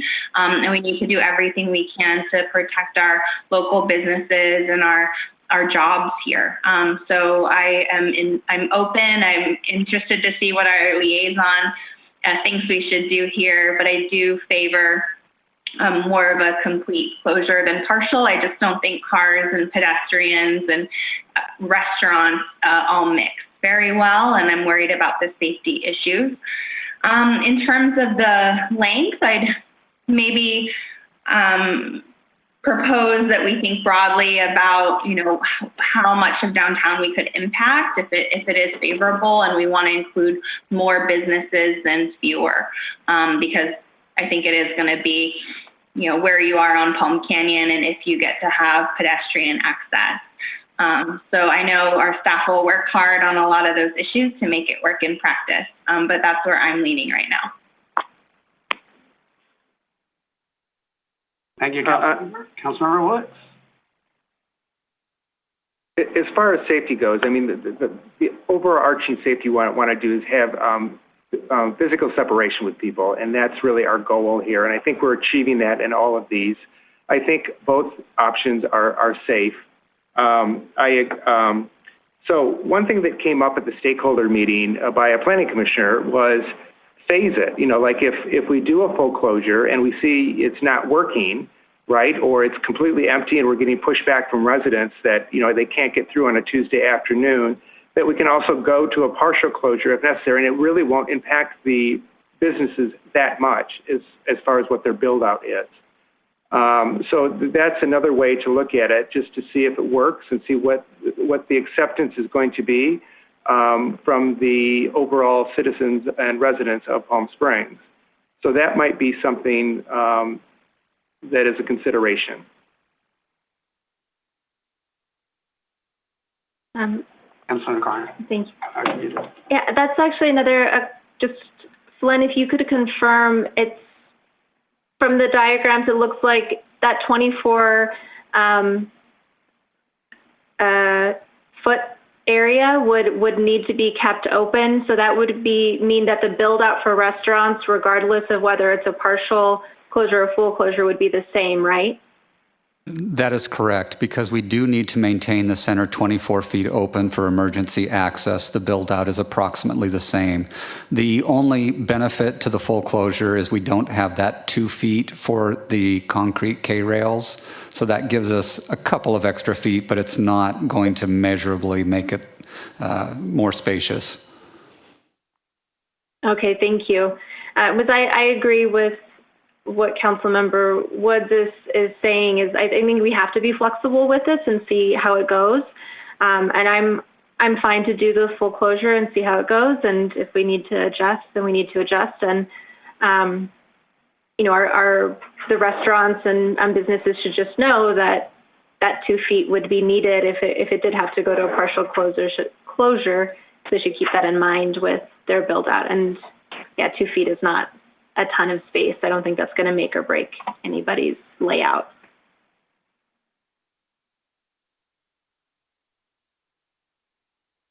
So it seems we have a bit of consensus on a full closure, if I'm reading everyone correctly. So, and I think that I heard that for the end of the year for the closure, and then maybe parklets, I think the mayor had said a little longer for parklets if they invested in a wooden parklet, I guess, versus a K-rail parklet. Yeah, I mean, I think for parklets, you know, whether we want to go through season or we want to go a year, if they're investing in building a parklet, I think is fair. As far as the street closure, I mean, I think we do it and see how it goes. I wouldn't want to say we're going to do it till the end of the year if after, 6 weeks it turns out that people aren't using it or that we haven't been able to address traffic issues. Because I think that's, we're just closing at the top and bottom of the street, and that's also an easy thing to expand or contract based on the impacts of it. So I don't know that we need to have a deadline, a set time on the closure, because if it's not working, then we could go back down to the lane, close on the lane or something else. But I think on the parklets, I'm comfortable, saying if someone invests in building their own, to have it for a year, I think is reasonable. We're fortunate. And even last night, having gone downtown on a hot, humid night, a lot of people were eating outside once the sun went behind the mountain. So we're about to have the best weather in the state and probably in the country, at least other than Hawaii. And so people want to be outside, and this could really help our businesses. So I think it's a great way forward. But I think we do need, as Commissioner Lewin pointed out, we should try something and be really open to changing it if it's working or not working. We can expand it, we can contract it. I think we have to watch it because it's the first time we're doing it and learn from what we see. Hawaii is humid and it's not. Yeah, that's true. I'd rather be here in the winter than Hawaii. Me too. That's why we live here. The other thing that did come up from one restaurant, just to share on the chamber call today, was, if they have tables on the street, do they need to get security? How that's going to work? I understand from other cities, a lot of them are using their indoor tables out and they just move them back in at night. But I don't know if Councilmember Woods or Planning Director Fagg have any thoughts on that they just want to share. But I did say I would share it at the meeting. Flynn, did you want to go first or did you want me to answer? I'll let you go ahead and go first, council member. So I think what we wanted to get out of tonight's meeting was do a closure, kind of the length of the closure, what was the basic direction that we could give staff. There are still details like when we do our land use permit, what kind of furniture is it going to be, removable, because you have, and then will the restaurant be required to maintain that space because street sweepers can't get through? And those details hopefully can be worked out in the land use permit application with staff. But I can imagine we can go either way, but from a security standpoint, I would think that people would either want to lock up or bring in their furniture at night. And I would just confirm that's what I heard at the stakeholder meeting as well, that it's most likely that they would take the furniture in at night. Okay. So just so we're clear, if it seems like there's a leaning to try a full closure? Is that Tahquitz to Barristo to start? Is it further? What are people's general sense on that? Councilmember Garner. Sorry. I feel like maybe starting with a smaller area at first might be better, and then we could expand. But it's definitely a lot of work. I know that Elmer's, they're moving out their furniture and moving it back in every day, and setting up tents and the whole thing. So this is a big endeavor for our businesses, and I'm excited about it. But I think that this is also going to be growing pains.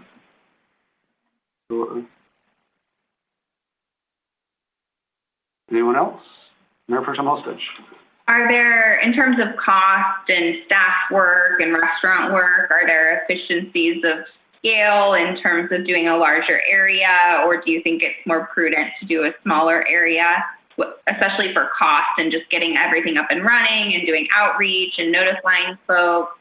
What do you think the work will look like if we phase it in slower versus choose to do a broader area? Yeah, I think staff's position has been that we start with a pilot project and do a smaller area to begin with. We had originally recommended that we start with the area between Barristo on the south and Tahquitz to the north. I don't know that there's that much of a cost differential in looking to expand that area if we're successful. So that after we have been up and running for a period of time and there's a positive response from both the restaurant owners and the commercial businesses, that we could easily extend up the street to Amato and then look at other areas as well. So that would be staff's recommendation. And again, I don't believe that the cost differential would be significant. It's such a small area. I mean, what do you think the impact will be? Just to do that smaller footprint? The smaller footprint will give us the opportunity to test out how things such as deliveries work, trash collection, maintenance in terms of cleaning the street and so forth. It will also give us some experience in terms of directing traffic past the closure area and how well that works. So it gives us a number of things that we can really test out. If we can do that for a couple of weeks or a month and then look at expanding it from there, we should have all of the issues addressed or resolved by that time that we extend it to other areas. Thank you. And would, I guess two questions. If, I think it was like a third of the retail said they might want to sometimes have a presence, would we be able to allow that? Obviously with design standards as well?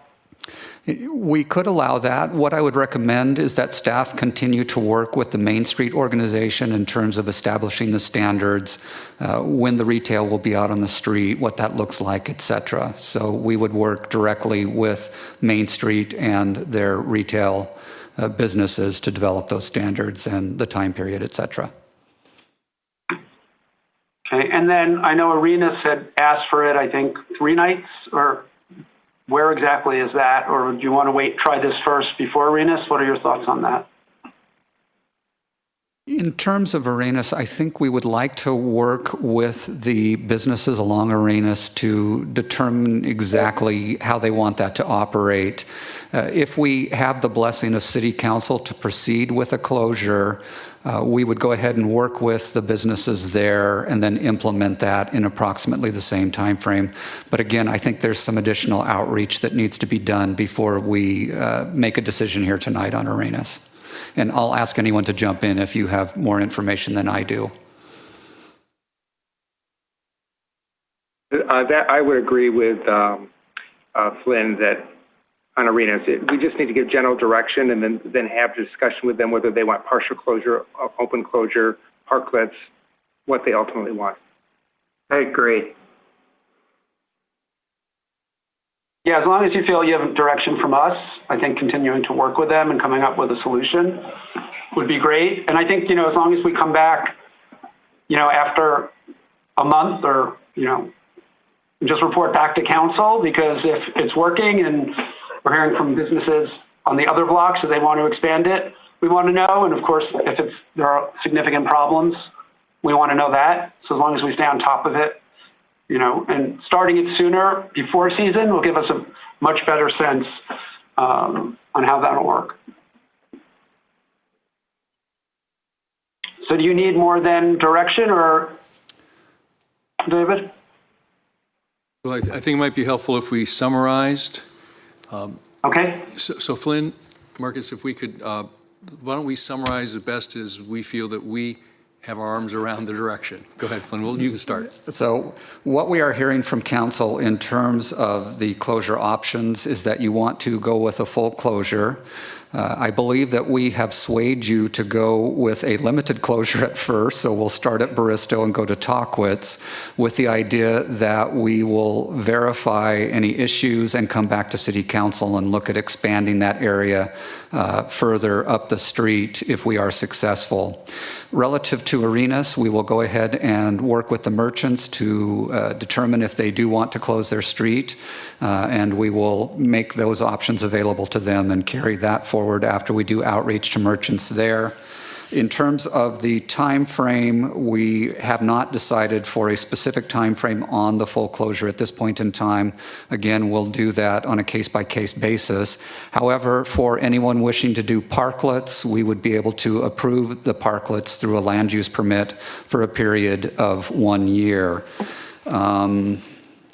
And I'm trying to think if there's anything else, Dr. Sure. Reddy. How about with regard to when we ultimately could get this implemented? So since it's basically going to be a Village Fest closure configuration, we generally could do that probably within a week or quickly. The question is, do we do that, Flynn? Do you envision, and then we let the restaurateurs go ahead and basically populate it, or do you need to approve basically a layout plan prior? What we would want to do is we would want to approve the temporary land use permit for the restaurants that expand out into the street in order to make sure that their placement is correct and also verifying the aesthetics of that. So we would issue land use permits for that. We are set up to do that now, so that doesn't take us any time. I think really the key issue for us is ordering the barricades and getting those things in place, the additional traffic control signage that we will need. So it will take us a little bit of time to do some of those associated things, but in terms of issuing the land use permits and letting the restaurant owners move forward, we can do that pretty quickly and pretty easily. So it'd be safe to say we could do this within 1 to 2 weeks or somewhere in that time frame? 2 weeks is what I'm getting from our engineering staff. And could I ask you, Flynn, just did you talk about for deliveries for those that may not have access off Bilardo or Indian or in the back of that, how would we do deliveries for those mid-block? So those who are mid-block, we would establish delivery locations where they could drop off materials. I believe we might also look at the fact that because we do have the emergency service lane down the center of the street, we'll see if we can have a movable barrier, but I don't know that we can guarantee that. But again, we'll try and make it as easy as possible for the merchants. Okay. Thank you. So is that good? I think we got direction. Yeah, that's good. There's one other thing that I just wanted to clarify, and that is allowing businesses to expand in front of other businesses. I mentioned the issue with restaurants wanting to expand in front of other retail businesses. I just wanted to get the direction from council on that and your thoughts.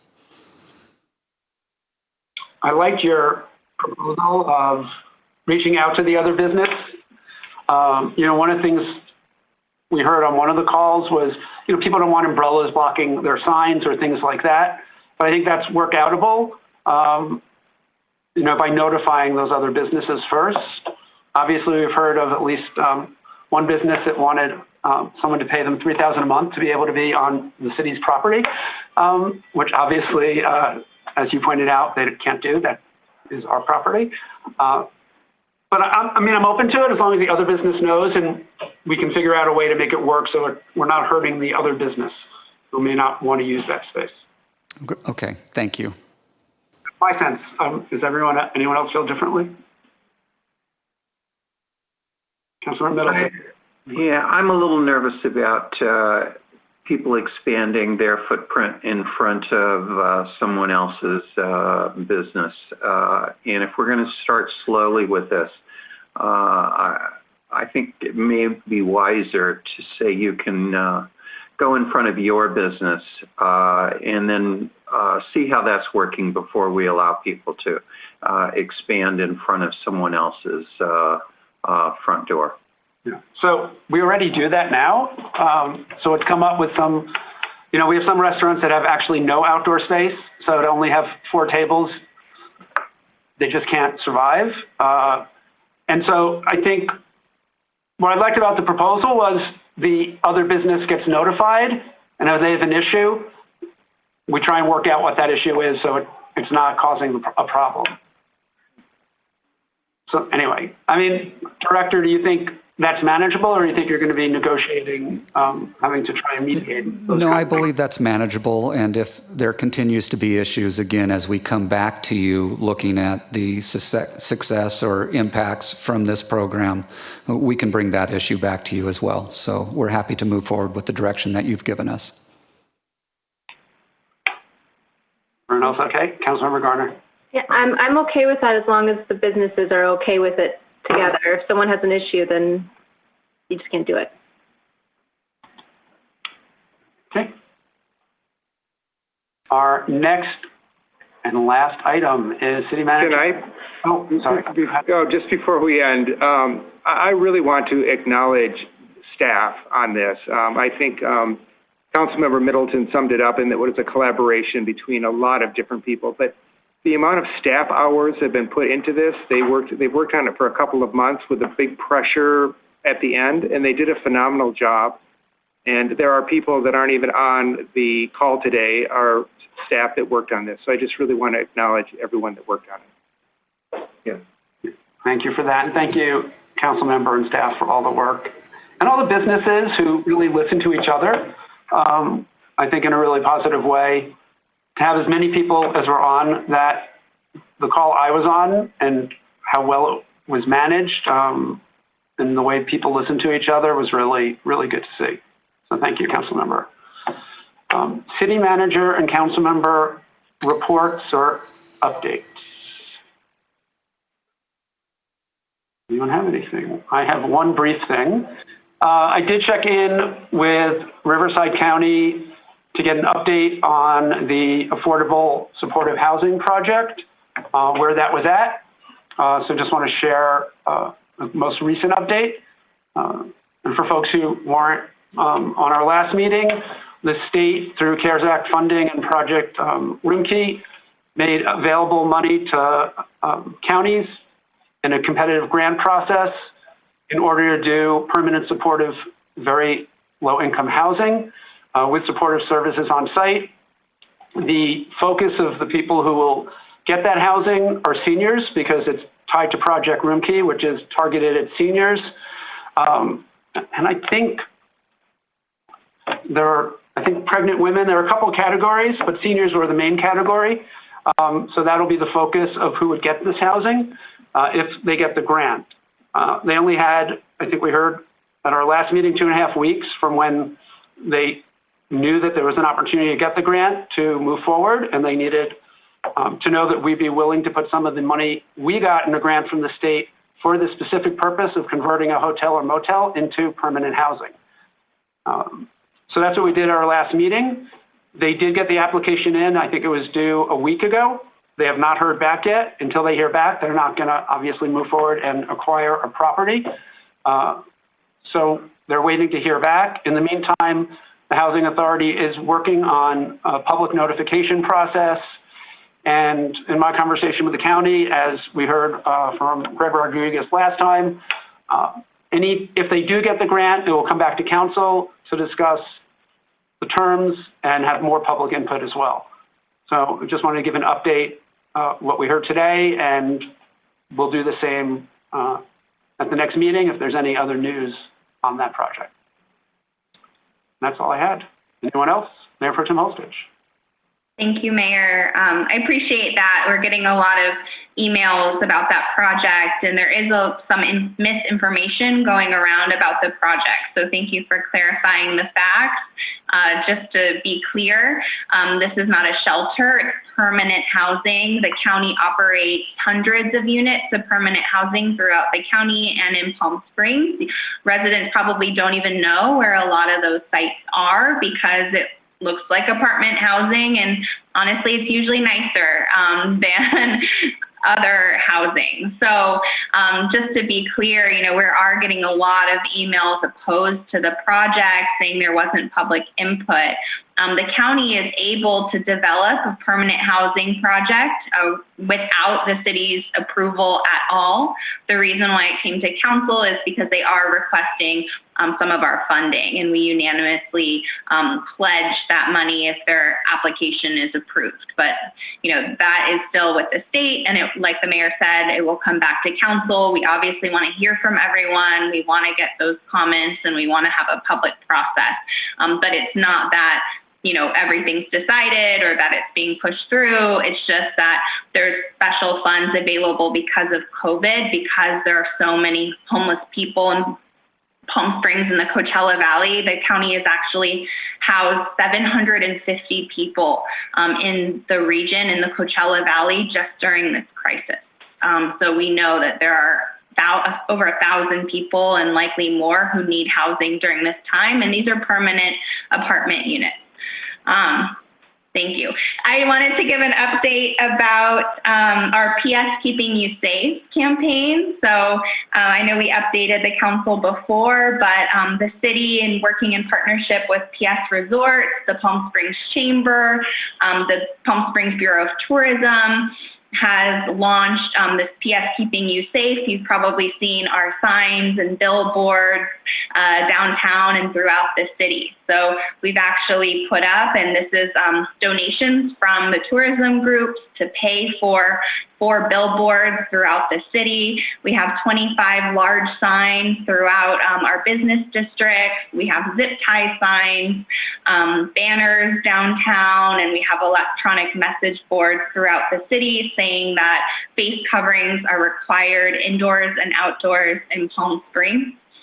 And we also did a PSA, a public service announcement with NBC and Univision, with Manny the Movie Guy, to get out the word that face coverings are required. And we've heard from residents that people, want more education campaigns, want more enforcement, that they want to make sure people are wearing masks when they're downtown.